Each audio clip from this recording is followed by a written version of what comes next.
Bonsoir à tous, il est 19h, voici les titres de notre journal. Le président de la République, Abdelmajid Tebboune, a accordé une entrevue périodique aux représentants des médias nationaux, au cours de laquelle il a abordé plusieurs questions nationales et internationales. Nous écouterons un extrait dans un instant. Sous le patronage du président de la République, le Premier ministre Ayman Ben Abdelrahman a présidé ce matin au CIC l'ouverture des travaux de la conférence internationale sur le militantisme de la femme algérienne de la guerre de libération nationale au processus de l'édification.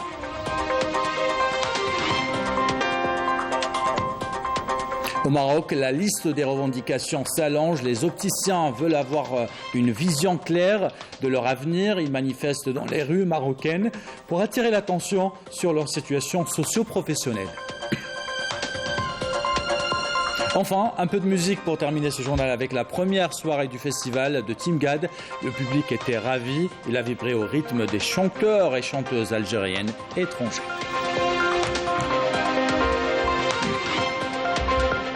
Voilà pour les titres. Bienvenue à tous. Tout d'abord, le président de la République, Abdelmajid Tebboune, a accordé une entrevue périodique aux représentants des médias nationaux, au cours de laquelle il a abordé plusieurs questions nationales et internationales. Je vous propose d'écouter cet extrait.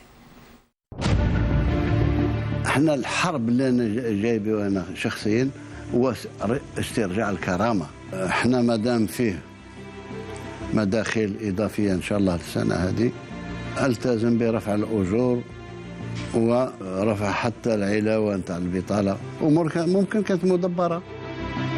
اليوم النيه الحسنه والروح الوطنيه العاليه خلات العمال تاع سوناطراك اللي نحييهم من ابسط عامل الى القياديين تاعهم على الشيء اللي يقوموا به.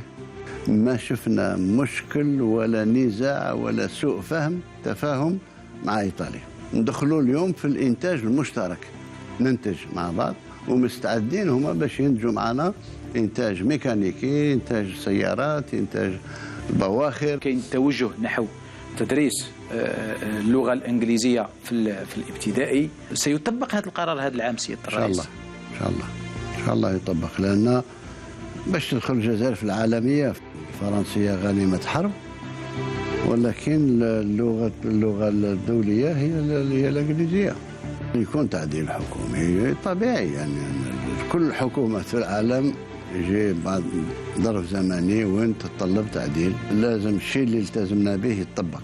يعني ما عندناش الحق نديروا عرض عسكري، ما عندناش الحق نبينوا اللحمه اللي موجوده بين الجيش والشعب بانه جيش امه. ما عندنا اكثر من القدره، عندنا المصداقيه. الاسره العربيه تجتمع في الجزائر، والجزائر اولى بجمع الشمل.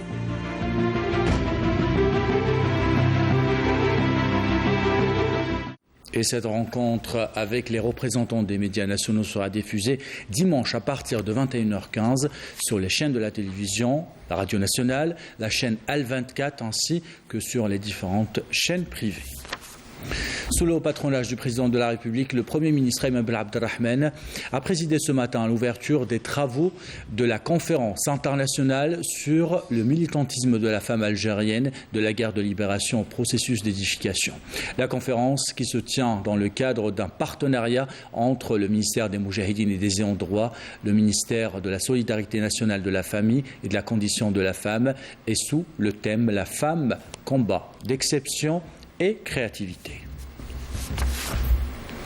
Le Premier ministre Ayman Ben Abdelrahman est revenu dans sa déclaration sur l'importance accordée par le président de la République dans son programme à la femme algérienne. Il a expliqué comment le gouvernement veille à appliquer les directives du président afin de permettre à la femme algérienne d'acquérir plus d'autonomie et d'être plus entrepreneur. On l'écoute.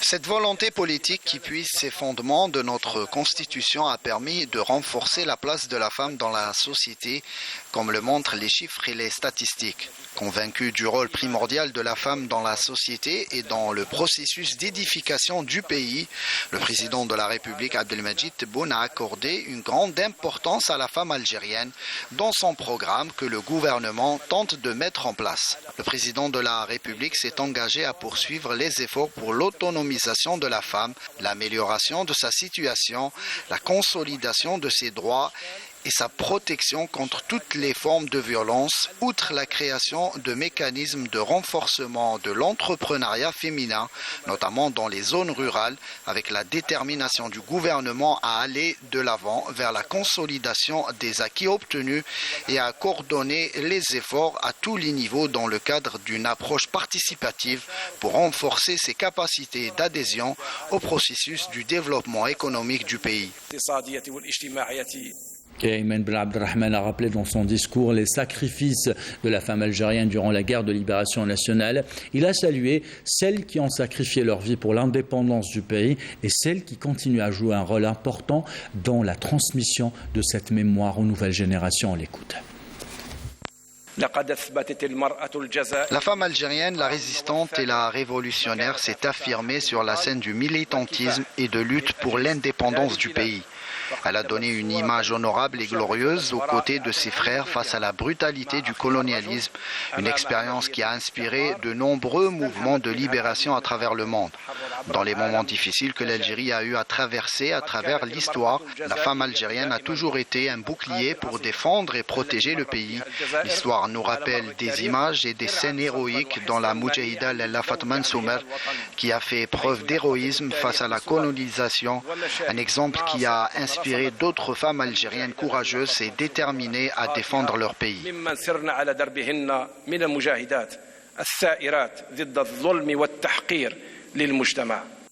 Voilà pour ces déclarations du Premier ministre Ayman Ben Abdelrahman. Conformément aux directives du président de la République, Abdelmadjid Tebboune, le coup d'envoi de l'exploitation des mines de Rarj Bilet a été donné aujourd'hui. Le ministre de l'Énergie et des Mines, Mohamed Arqab, durant sa supervision du lancement de cette exploitation qui se fera avec les compétences algériennes, a rappelé que pour arriver à cette étape, il aura fallu plusieurs années d'études avec les plus grands laboratoires et études à travers le monde. Je vous propose de l'écouter. وعلى مستوى موقع غارج بلاد غرب تقدر الاحتياطات بما يزيد عن 3 مليار طن سهلة الاستغلال يعني سطحي أسيال وغير ولقد تمكنا من الوصول إلى هذه المرحلة بعد عدة سنوات من الأشغال والدراسات التي قمنا بها في أكبر المخابر العالمية حيث مكنت هذه الأخيرة من تحديد المنتجات القابلة للتسويق على مستويين الوطني والدولي منها مركز الحديد، كريات الحديد، منتوجات شبه مصنعة كابيات مثلا. المرحلة الأولى 2022-2025 يتم خلال هذه المرحلة استخراج 2 إلى 3 مليون طن من خام الحديد ونقله بريا في انتظار إنجاز خطة سكة الحديدية الرابطة بين بشار وغارج بلاد إلى بشار وشمالها من نقل خام الحديد من غارج بلاد إلى بشار من أجل تحويله وتثمينه من قبل متعاملين وطنيين أبدوا رغبتهم في الاستثمار. Cette information maintenant, les allégations colportées en ce moment par certains médias sur une prétendue reculade de l'Algérie concernant ses relations commerciales avec l'Espagne sont erronées car aucune information officielle n'a été rendue publique à ce jour et à ce sujet par les autorités et les institutions compétentes. Les décisions concernant les questions financières et commerciales qui engagent l'État sont prises en Conseil des ministres par les ministres des Finances ou par la Banque d'Algérie et sont annoncées par les canaux officiels. En effet, les décisions économiques, notamment celles liées aux relations de l'Algérie avec ses partenaires commerciaux, relèvent des prérogatives exclusives de l'État et non par des organisations professionnelles telles que l'Association des banques et des établissements financiers, ABEF, à laquelle font référence ces médias, ne peut se substituer aux institutions de l'État qui ont en charge les finances, l'économie et le commerce extérieur. Elle est une association à caractère professionnel et défend les intérêts de ses adhérents. Du secteur des mines vers le secteur de la mécanique de précision maintenant. On s'intéresse dans ce journal à une entreprise algérienne qui fabrique des pièces de rechange pour plusieurs entreprises. Le secret de sa réussite réside dans une formation soutenue pour ses employés et un investissement conséquent dans la recherche et développement. C'est un reportage signé Malika Bellel. Après des études à l'étranger, Reda a choisi de rentrer en Algérie et mettre son savoir au profit de son pays. Le jeune gérant travaille aujourd'hui dans l'entreprise familiale créée par son père il y a plus de 40 ans. Spécialisée dans la fabrication mécanique de précision et de la maintenance industrielle, la Sarl produit des pièces de rechange à destination de plusieurs industries. Et que ce soit l'industrie oil and gas qui est représentée par la Sonatrach, les grands donneurs d'ordre et ses filiales. Et après, on intervient aussi dans l'industrie pharmaceutique qui est une industrie très exigeante en termes de qualité, en termes de matière et en termes de normes. Aussi, on touche à l'industrie agroalimentaire, l'industrie automobile. L'entreprise, qui emploie actuellement une quarantaine de personnes, a investi depuis quelques années dans la recherche et développement. Ainsi, de nouvelles machines ont été acquises et des formations ont été dispensées aux employés de la société. Donc les réveils ingénieriques, ils constituent à déterminer en premier lieu la nuance de la matière. D'accord. Donc détermination de la nuance de la matière. Après, peut-être le bureau d'études pour avoir le dessin technique, tout ce qui est dimensionnel.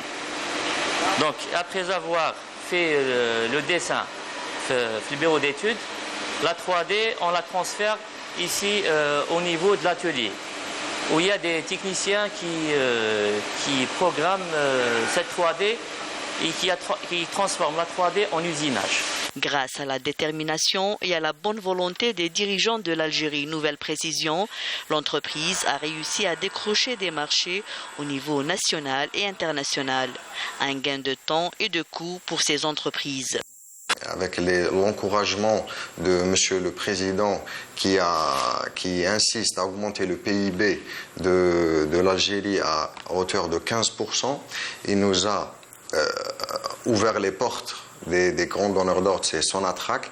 On a été qualifié parmi les 22 prestataires qualifiés et on est arrivé à faire à Sonatrach, on peut compter les entreprises pharmaceutiques comme Sanofi, comme Farah Terrazes, comme Baker, et aussi on travaille avec toutes les plus grandes multinationales. Certifiée ISO 9001, cette société produit désormais entre 6 000 et 10 000 pièces par mois en termes de capacité de production. Et on vous parle maintenant des capacités de production en mètres cubes des usines de dessalement d'eau de mer. La station Bateau Cassé fournit déjà 150 000 mètres cubes jour aux habitants de la capitale pour assurer une sécurité en matière d'eau potable. Une autre station sort de terre à Intaya. Une fois mise en service, elle produirait 60 000 mètres cubes jour. Reportage de Menan Abdish, commentaire signé Saïd Fallak. C'est à partir d'ici que la distribution en eau potable est assurée pour les habitants de l'Est d'Alger. La station de dessalement d'eau de mer de Bateau Cassé, un projet mis en service il y a quelques mois.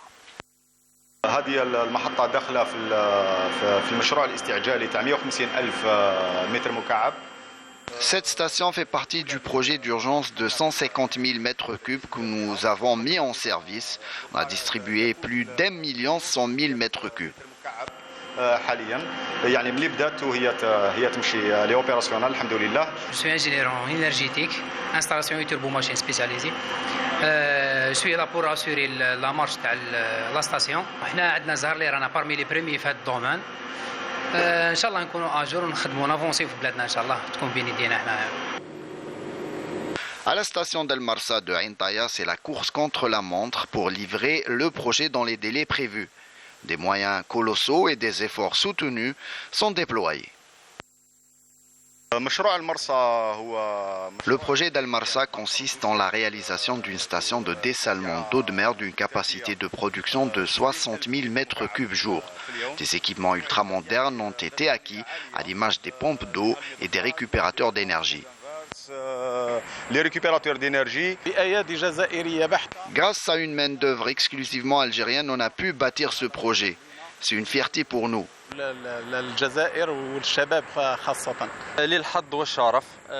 Je suis chanceux et honoré surtout de prendre part à un stage pratique dans un tel projet. Cela va me permettre de gagner en expérience pour aider mon pays dans des projets futurs.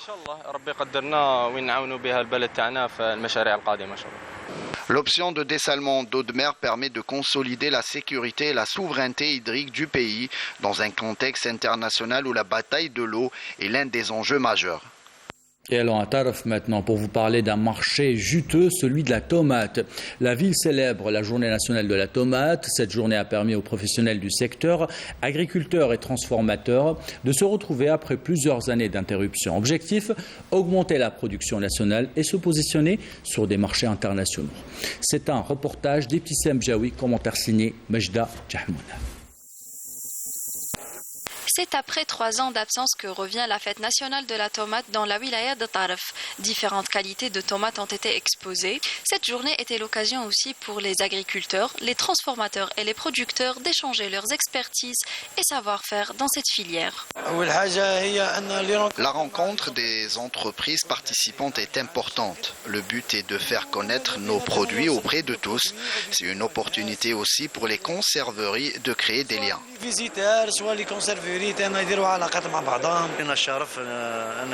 C'est un honneur pour nous de participer et contribuer à la production nationale. L'un des spécialistes de la production des graines de tomates industrielles présents nous en dit plus sur la production des graines de tomates en Algérie. Il y a un problème de multiplication de semences dans le monde. Vu les grandes superficies agricoles dont dispose notre pays, nous sommes prêts à créer des partenariats avec de très grandes entreprises étrangères. Au lieu d'importer les graines, nous sommes en mesure d'en exporter tout en couvrant les besoins du marché local. L'assurance, quant à elle, joue un rôle d'une haute importance dans les étapes de la production de la tomate industrielle.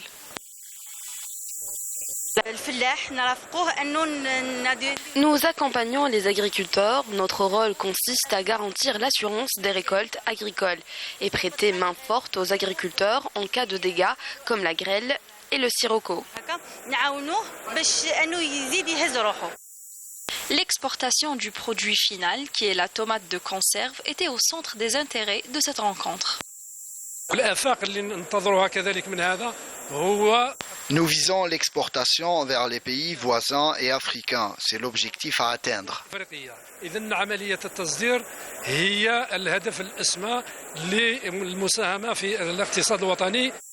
10 000 tonnes de tomates sont transformées quotidiennement au niveau des unités industrielles de Tarf. Une production de 5 millions de quintaux de tomates industrielles est attendue cette année.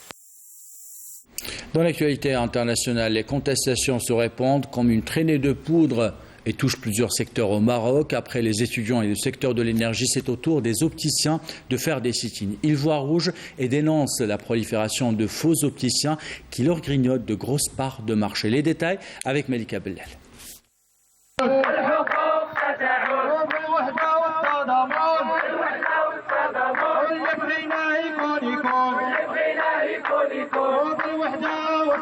Les esprits s'échauffent au sein des opticiens venus de toutes les régions du Maroc.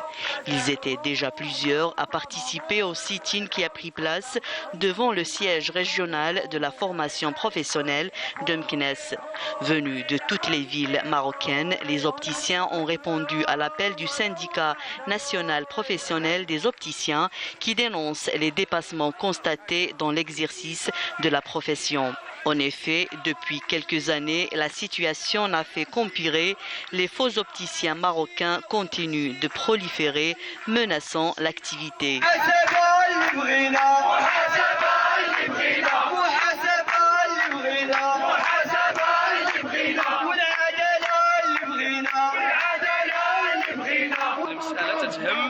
الصحة البصرية للمواطن. إذن المشكل خطير ومستعجل الحل ديالو. عندنا ملف مطلبي موجود والحلول موجودة، خاص الهمة ديال الوزارة الوصية تكون عالية لفتح الحوار وتحريك هذا الملف في الاتجاه الإيجابي. واليوم التواجد ديالنا هو تنديد بهذه الجريمة، هذه الجرائم، لا أقول جريمة لأنها جرائم في حق قطاع أمام المندوبية، وذلك لتحميلها كامل المسؤولية ولإيجاد حلول واقعية، ولا نريد حلول ترقيعية. وكذلك نحمل المسؤولية للوزارة الوصية اللي هي وزارة التكوين، ونتأسف جدا أنها هذه الوزارة لم تحرك ساكنا. Le syndicat national professionnel des opticiens estime prendre cette initiative comme ultime recours afin de se faire entendre après plusieurs tentatives vaines. Le syndicat national professionnel des opticiens compte organiser une série de manifestations afin de faire entendre la voix de ses membres et garder ses prérogatives qui lui ont été garanties depuis des années par la loi. Et les Marocains ne baissent pas les bras, ils dénoncent une situation économique de plus en plus étouffante. Ils défient le régime du Marsen dans les différentes rues des villes marocaines. Les détails avec Malika Bellel.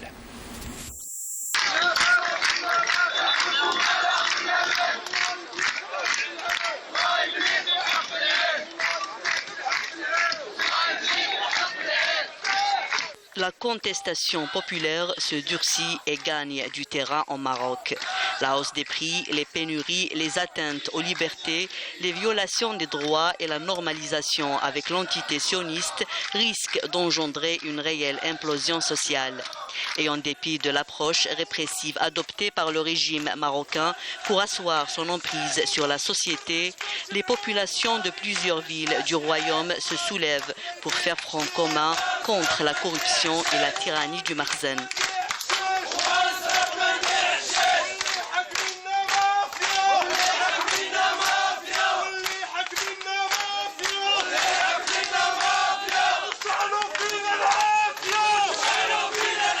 Ces mouvements de protestation sont accompagnés d'une large campagne sur les réseaux sociaux appelant au départ du Premier ministre Aziz Arnouch qui a failli à toutes ses responsabilités vis-à-vis du peuple.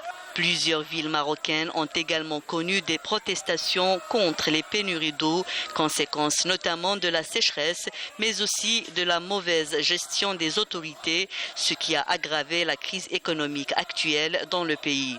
Une grogne qui s'est étendue aux graves violations des droits fondamentaux, en particulier le droit d'association. Parallèlement à cela, les manifestations anti-normalisation n'ont pas cessé depuis que le régime marocain a officialisé ses relations avec l'entité sioniste occupante en décembre 2020 contre la volonté du peuple marocain qui exige l'abandon de tous les accords perfides de normalisation.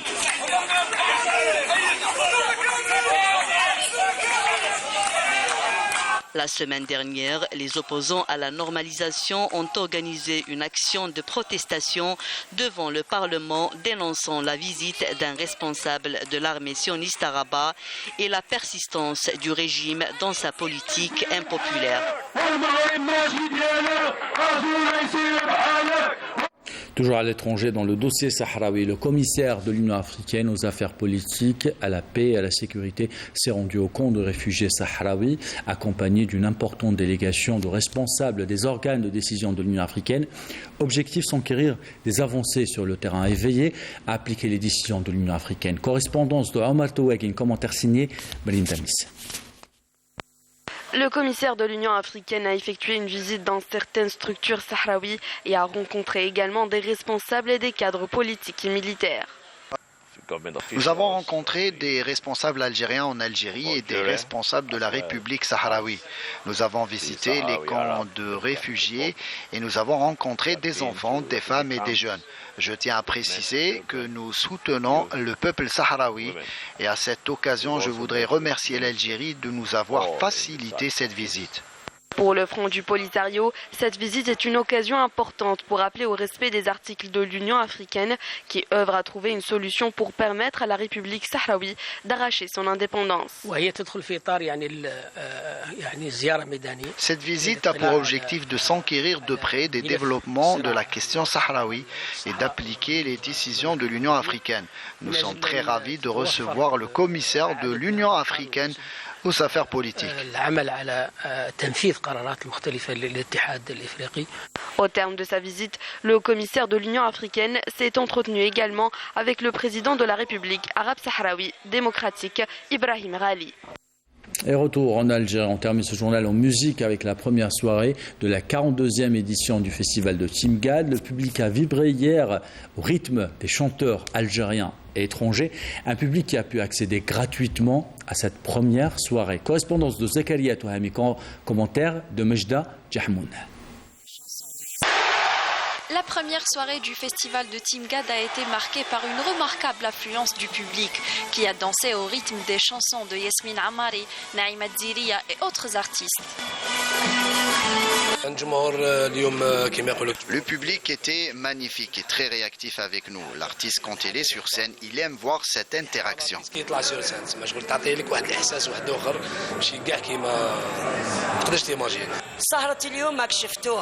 Je me suis sentie comme chez moi. J'ai chanté et la jeunesse était très réactive.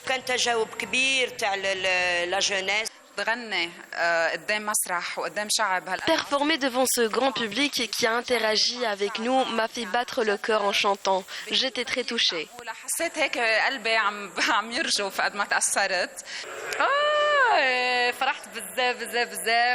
J'ai pris beaucoup de plaisir. Inch'Allah, نكون عطيت البليزير للجمهور تيمغاد. Une soirée bien organisée avec un public qui s'est réjoui de la performance des artistes de cette première soirée.